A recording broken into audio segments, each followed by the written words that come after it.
Olá pessoal, seja mais uma vez muito bem-vindo ao podcast da plataforma Redigir. Hoje a gente vai falar sobre o seguinte tema: desafios para a mobilidade urbana sustentável no Brasil contemporâneo.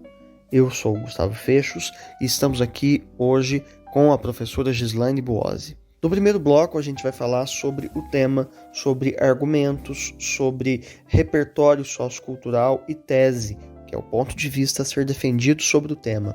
No segundo bloco, a gente aprofunda a discussão e no terceiro e último bloco, a gente fala sobre proposta de intervenção social, como resolver esse problema. Então, antes de a gente começar, fica já o convite para que você assine o nosso podcast no seu tocador de preferência. Então, vamos lá. Professora, como você pode indicar aos nossos alunos o encaminhamento aí desta introdução? Olá, Gustavo. Olá, alunos da plataforma Redigir. É sempre uma satisfação estar com vocês. Gustavo, eu vou apresentar o tema Desafios para a Mobilidade Urbana Sustentável no Brasil Contemporâneo e, ao mesmo tempo, adiantar o repertório sociocultural. Os desafios para a mobilidade urbana sustentável enfrentados hoje devem-se, em grande parte, à política empreendida durante o governo JK, que foi protagonista da campanha 50 anos em 5. Nessa ocasião, ele trouxe para cá as montadoras de automóveis e isso provocou o inchaço das cidades. Legal, muito adequado mesmo esse repertório, a lembrança desse presidente para discutirmos este tema em particular. Agora vamos aos argumentos, com que ideias a gente pode também trabalhar para este tema. Temos uma estratégia bastante eficiente, causa e consequência. Por exemplo, por conta dos incentivos fiscais para a aquisição de carros novos, o congestionamento urbano. E para além disso, pode ser mencionada também a falta de infraestrutura rodoviária, a falta de políticas afirmativas empresariais, como o incentivo ao home office, a adoção de horários flexíveis, por exemplo, fora do horário comercial. E a tese, que é esse ponto de vista para a gente defender na redação? Gustavo, a mobilidade urbana, caótica como está, tem assinado em desfavor da sociedade e da economia brasileiras, motivo pelo qual é preciso providências emergenciais do poder público e da sociedade civil. Muito bem, professora, passamos então agora ao segundo bloco, no qual a gente vai adentrar a discussão. Olha só, a mobilidade parece ser o grande desafio das cidades contemporâneas em todas as partes do mundo. Não se trata de um problema ou de um desafio apenas local, né? E aqui no Brasil, a frota de carros e motos cresceu aproximadamente 400% nos últimos 10 anos. Como, afinal, chegar perto desse problema, né, professora?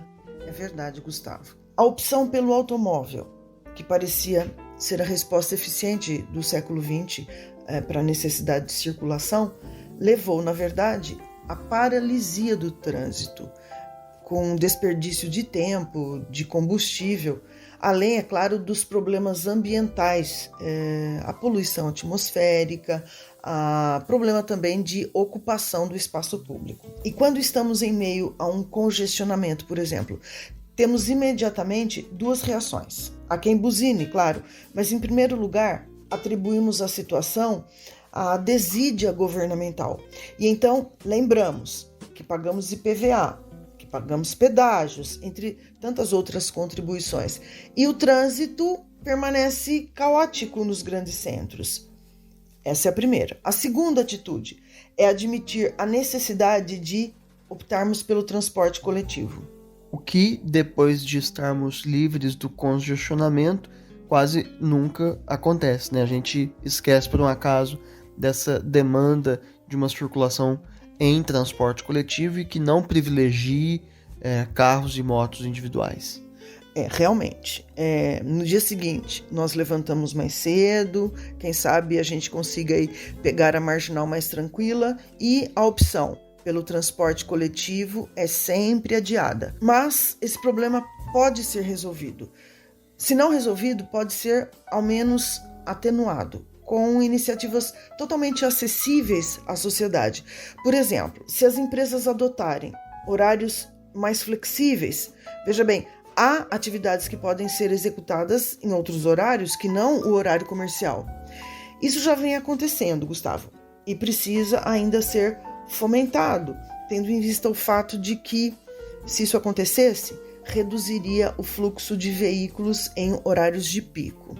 O home office também me parece ser uma saída, e inclusive a própria experiência da pandemia incentivou muito essa alternativa, né? Sim, sem dúvida. Principalmente nos dias de hoje, com tantos recursos tecnológicos. É só tirar o computador da mesa do escritório, levar para a mesa de casa e a gente trabalha talvez até mais confortavelmente ou sem o estresse do trânsito que normalmente nos persegue assim que o despertador toca. Quer dizer, isso tem cara até de aumentar o rendimento do trabalho em alguns casos. Há estudos que apontam nessa direção.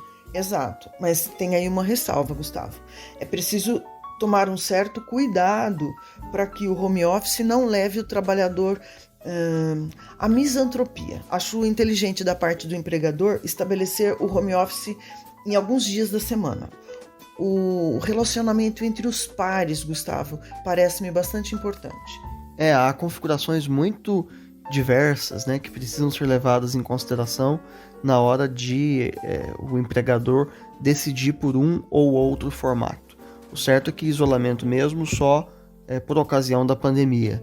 Agora, um outro argumento que também foi referido por você diz respeito aos incentivos fiscais que o governo acaba concedendo para a aquisição de veículos, o que é uma faca de dois gumes aí, né?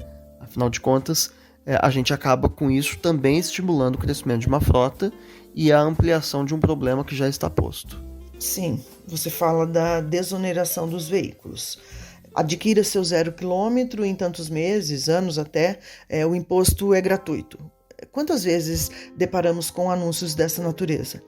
E a gente acaba comprando mais um carro, até porque em São Paulo, por exemplo, com o rodízio das placas, é comum que o trabalhador tenha mesmo placas com terminações diferentes para continuar podendo circular na cidade, né?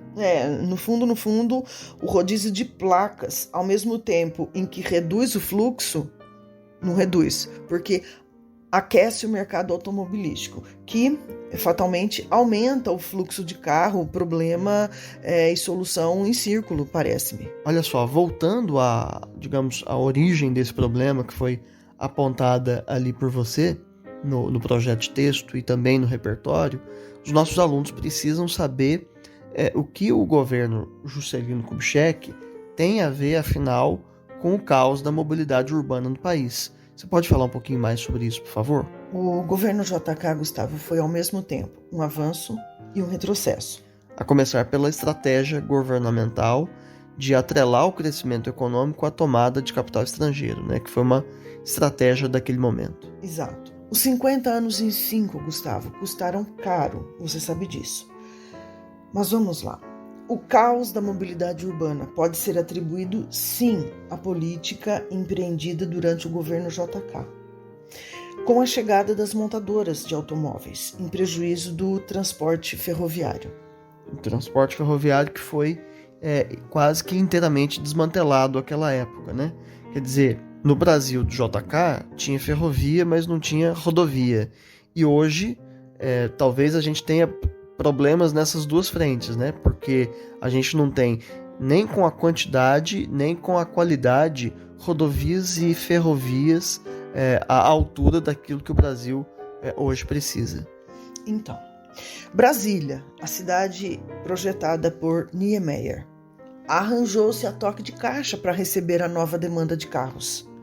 As demais capitais atravancaram-se, dada a falta de infraestrutura rodoviária, o que ainda persiste em boa parte do país. Muito bem, passemos então ao terceiro e último bloco, no qual a gente vai conversar sobre proposta de intervenção social, como resolver esse problema. Para o Enem é indispensável que na conclusão estejam expostos o agente, a ação, o modo meio, o efeito e o detalhamento de pelo menos um desses elementos válidos. Então, vamos lá, professora, qual a sua indicação, por favor? Gustavo, eu vou fazer a leitura da minha proposta de intervenção.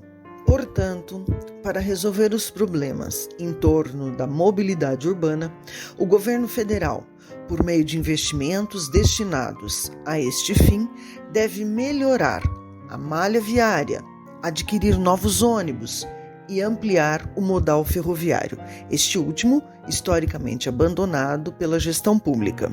Isso tudo para o aumento da mobilidade nos grandes centros. Além disso, não só a Secretaria Nacional de Mobilidade e Serviços Urbanos, como também a classe empresarial devem investir em programas de incentivo à comunidade para a adoção exatamente do transporte coletivo, o que deve ser feito por meio de apelos publicitários nas redes sociais de longo alcance e comprovada eficiência. Essas medidas, uma vez realizadas, colaborarão para a sustentabilidade e a eficiência do transporte no Brasil. Muito bem, professora, agradeço mais uma vez pela sua participação aqui com a gente. Gustavo, é sempre uma satisfação estar com vocês.